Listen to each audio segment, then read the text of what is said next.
તો ગળી પેટા ચૂંટણીમાં કોંગ્રેસ ઉમેદવારનો ગંભીર આક્ષેપ। કોંગ્રેસ ઉમેદવાર રમેશ ચાવડાએ ગંભીર આક્ષેપો લગાવ્યા। કુંડાળ ગામે બોગસ એજન્ટ ઘૂસ્યા હોવાનો આરોપ લગાવ્યો છે। બૂથ નંબર 160ના રૂમ નંબર 4માં બોગસ એજન્ટ ઘૂસ્યાનો આક્ષેપ છે। રમેશ ચાવડા ચૂંટણી અધિકારી સમક્ષ ફરિયાદ કરવા પહોંચ્યા। રમેશ ચાવડા પહોંચતા એજન્ટ ભાગી ગયો હોવાનો આક્ષેપ પણ થયો છે।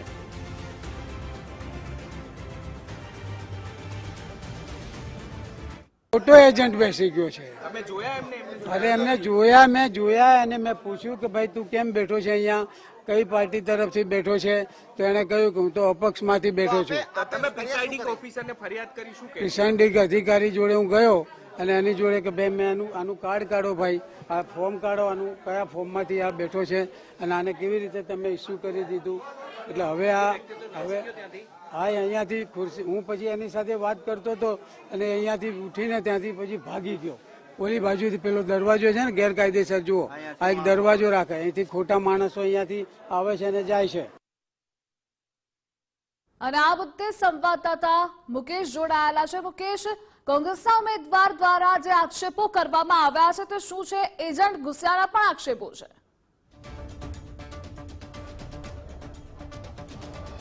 ધ્રુવિસા, ચોક્કસથી વાત કરવામાં આવે તો કડી વિધાનસભાની પેટા ચૂંટણીનું સવારે 7 વાગ્યાથી જે મતદાન શરૂ થયું છે ત્યારે ખાસ મતદાન શરૂ થતાની સાથે જ જે કુંડાળ જે મથક હતું, મતદાન મથક, ત્યાં બોગસ જે કહી શકાય કે વ્યક્તિ ઘૂસ્યો હોવાની માહિતી જે છે પ્રાપ્ત થઈ રહી છે। અને ખાસ છે રમેશ ચાવડા જે છે એમના દ્વારા ખાસ વાત કરીએ તો જે અધિકારી સમક્ષ ફરિયાદ કરવામાં આવી છે કે બોગસ એજન્ટ જે છે ઘૂસી ગયો હતો, પરંતુ હાલમાં સમગ્ર મામલે તપાસ હાથ ધરવામાં આવી રહી છે કે એજન્ટ હતો તો એનું આઈ કાર્ડ પણ હતું, આઈ કાર્ડ કેવી રીતે બન્યું અને બન્યું તો એ ખરેખર બોગસ હતો કે કેમ, એ દિશામાં હાલમાં તપાસ હાથ ધરવામાં આવી રહી છે। ત્યારે વાત કરવામાં આવે તો રમેશ ચાવડા દ્વારા ગંભીર આક્ષેપ કરવામાં આવે છે, પરંતુ હજુ જે કહી શકાય કે પ્રૂવ થયું નથી કે આ જે એજન્ટ જે છે બોગસ હતો।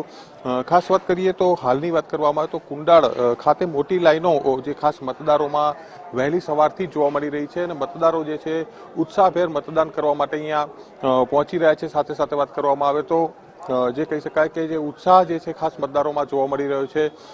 ખાસ જે છે કોંગ્રેસના ઉમેદવાર જે છે બોગસ મતદાનને લઈ અને ચૂંટણી પંચ સમક્ષ રજૂઆત કરવાની પણ વાત કરી રહ્યા છે। ત્યારે જે કહી શકાય કે અન્ય બૂથ છે ત્યાં પણ જવાનો ખાસ પ્રયત્ન કરીશું અને મતદાન જે શાંતિપૂર્ણ માહોલ વચ્ચે હાલમાં ખાસ જે છે યોજાઈ રહ્યું છે।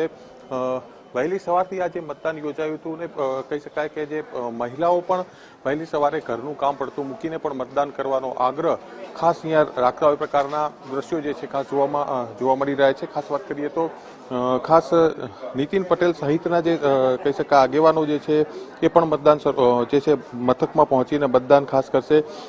ખાસ વાત કરીએ તો કડીના ધારાસભ્ય કરશનભાઈ સોલંકી જે છે એમના નિધન બાદ આ પેટા ચૂંટણી ખાસ યોજાઈ રહી છે। ખાસ કડીમાં 106 જેટલા સંવેદનશીલ બૂથ જાહેર કરવામાં આવે છે અને કડીના લક્ષ્મીપુરા અને રંગપુરામાં સખી બૂથ બનાવવામાં આવ્યું છે અને કડી શહેરમાં 54 અને તાલુકાના ગ્રામ્ય વિસ્તારમાં 240 મતદાન મથકો ઊભા કરવામાં આવે છે અને મતદાન મથકો ઉપર કડક સુરક્ષા વચ્ચે હાલ જે મતદાનની પ્રક્રિયા જે છે હાલ ચાલુ છે। અને ખાસ વાત કરવામાં આવે તો વહેલી સવારથી જે મતદારોમાં ભારે ઉત્સાહ જે છે જોવા મળી રહ્યો છે। જી મુકેશ, જોડાવા બદલ આભાર આપનો।